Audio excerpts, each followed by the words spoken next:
تو یہاں اگر ہم تھوڑا سا رک کر دیکھیں کہ ایک بیٹی کا کردار کیسا ہونا چاہیے، تو عزیزان محترم ہم اپنے گھروں کی طرف توجہ دیں.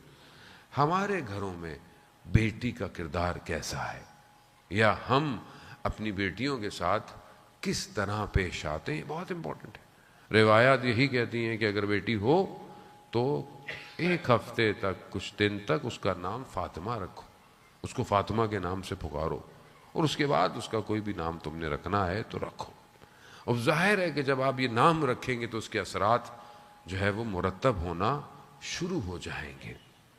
مگر افسوس کہ ہم آج اتنے عقل اور اتنا سب کچھ کے باوجود بھی آج ہمارا معاشرہ ویسے ہی ہے. کسی کی بیٹیاں زیادہ ہوں تو ہمارے تانے ہوتے ہیں. مجھے بعض اوقات لوگ یہ پیغام بھیجتے ہیں کہ مولانا صاحب اتنا افسوس ہوتا ہے کہ مطلب صرف ہماری بیٹیاں ہیں تو لوگ ہمیں یہ کہتے ہیں کہ خدا نے تم پر عذاب نازل کیا ہے کہ تمہاری بیٹیاں ہیں. نہیں، آج بھی آپ دیکھیں کہ معاشرہ ایسا ہی ہے. یہ تو جب تک کہ خوب انسان جو ہے وہ خود اس میں آتا ہے تو پتہ چلتا ہے. شاید میں بھی باتیں کروں اور ہو سکتا ہے کہ صرف میری بھی بیٹیاں ہوں تو انسان دیکھیں آپ کے سامنے معاشرے کا پریشر، گھر والوں کے پریشر، خاندان کے پریشر، جبکہ خدا نے اپنے حبیب کو، حبیب سے بڑھ کر تو کائنات میں کوئی نہیں ہے، تو جو سب سے بہتر ہو سکتا تھا خدا نے اپنے حبیب کو عطا کیا، اور وہ ایک بیٹی دی ہے. لیکن آج ہم اپنے معاشرے میں بیٹی کو کس طرح دیکھتے ہیں عزیزان محترم. بڑا افسوس ہوتا ہے کہ معاشرے میں اہل بیت کے ماننے والوں کے کردار زیارتوں پہ بھی جا رہے ہیں، نمازیں بھی پڑھی جا رہی ہیں، حج عمرہ بھی ہو رہے ہیں، لیکن جب رویہ ان کا دیکھا جائے بیٹیوں کے ساتھ تو بڑا عجیب سا ہے. اور اس سے بڑھ کر زیادہ افسوس ہوتا ہے کہ اپنی بیٹی سے رویہ بہت اچھا ہے، لیکن جب دوسرے کی بیٹی گھر آتی ہے تو اس کے ساتھ رویہ انسان کا کیسا ہے. بہت ہے، منافقت ہے. انسان 2 روح ہے، اور یہ آخری زمانہ اس لیے تو خطرناک ہے. انسان ظاہر میں کچھ اور ہے اور اندر سے جو ہے وہ کچھ اور ہے. رسول خدا ارشاد فرماتے ہیں کہ جب بیٹی گرے تو اس کو اٹھا لیا کرو، اور جب بیٹا گرے تو اسے سختیوں میں پلنے دو. کیوں؟ کیونکہ کل بیٹی کے نصیب کا پتہ نہیں کہ اس کے نصیب کیسے ہوں گے.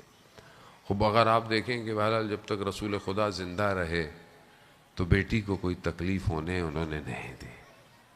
کس طریقے سے بیٹی کے ساتھ پیش آتے رہے، کتنی تلقین بیٹی کے لیے کرتے رہے، بیٹی کے دروازے پر کس طرح جاتے تھے، خوب یہ آپ کے سامنے ہے. تو یہ پہلی ذمہ داری بیٹی کی پرورش ہے. اور آج کے اس دور میں کہ جو سوشل میڈیا کا دور ہے، بڑا خطرناک دور ہے، یہاں پر بہت زیادہ ذمہ داری ہے والدین کی کہ ایک اچھی بیٹی معاشرے کو دینا، چاہے اس کی تربیت ہو، چاہے اس کی تعلیم ہو، چاہے اس کا اخلاق ہو، چاہے اس کا کردار ہو. آج یہ ہمارے اپنے اوپر بھی ڈیپینڈ کرتا ہے کہ جب معاشرہ یا میں اپنے بیٹے کے رشتے کے لیے اگر کہیں جاتا ہوں تو میں سامنے والی بیٹی میں کیا تلاش کر رہا ہوں. یہ بہت امپورٹنٹ ہے. ادھر آپ دیکھیں کہ جب مولا کائنات کی شادی ہوتی ہے اور جب ازدواج ہو جاتی ہے اور رسول خدا شادی کے بعد پوچھتے ہیں مولا کائنات سے کہ آپ نے فاطمہ کو کیسا پایا، تو کیا فرماتے ہیں مولا کائنات کہ یا رسول اللہ، میں نے خدا کی عبادت میں فاطمہ کو مددگار پایا. ہم کیا جب بیٹی کو ڈھونڈتے ہیں بیٹے کے رشتے کے لیے یا اپنی بیٹی کی تربیت کرتے ہیں، کیا ہم اس کی ایسی تربیت کرتے ہیں کہ کل وہ جب اپنے گھر جائے یا کسی کی بیٹی ہمارے گھر آئے تو کیا وہ خدا کی عبادت میں مددگار ہے یا نہیں ہے؟ ہم اتنے زیادہ مادے میں پھنس گئے ہیں، میٹلسٹک ورلڈ میں پھنس گئے ہیں، ہم تو ہر چیز مادے سے کمپیئر کر رہے ہیں. کوئی یہ نہیں پوچھتا کہ عبادت کیسی ہے لڑکی کی، لڑکی کا حجاب کیسا ہے، لڑکی کا اخلاق کیسا ہے، لڑکی کا کردار کیسا ہے. اور نہ ہم اتنے پریشان ہوتے ہیں کہ ہم بھی بچی کی اچھی تربیت کریں.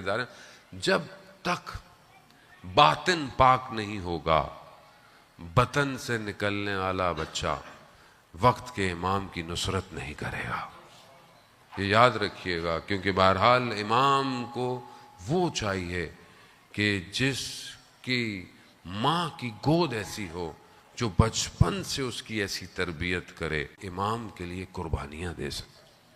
آپ کے سامنے فلسطین میں ہونے والے واقعات اور ملبوں کے نیچے دبے ہوئے لاشیں اور چھوٹے چھوٹے بچے، اس کے باوجود ماؤں کے حوصلے، ماؤں کے وہ وجود، ان کی تربیت کو دکھا رہے ہیں۔ ایک جوان جو کہ بہرحال نقاب پوش کر جب گفتگو کرتا ہے کیمرے کے آگے تو اس کی ماں اسے کیا کہتی ہے؟ اپنا منہ کیوں چھپا رہے ہو؟ تم کوئی ٹیررسٹ تھوڑی ہو، تم تو اسلام کی بقا کے لیے لڑ رہے ہو، تمہیں اپنا چہرہ دکھانا چاہیے، اگر کوئی منہ چھپائے تو وہ تمہارا دشمن ہو، تم کیوں چھپا رہے ہو؟ وہ یہ تربیت ہے۔ یہاں ایسی مائیں ہیں، اور یہ ساری مائیں کہاں سے ہیں؟ انہوں نے درس وہیں سے لیا ہے کہ جو کربلا کی مائیں تھیں، کہ جو شب عاشوراء اپنے بچوں کو تیار کرتی رہیں کہ بیٹا صبح کہیں دیر نہ ہو جائے۔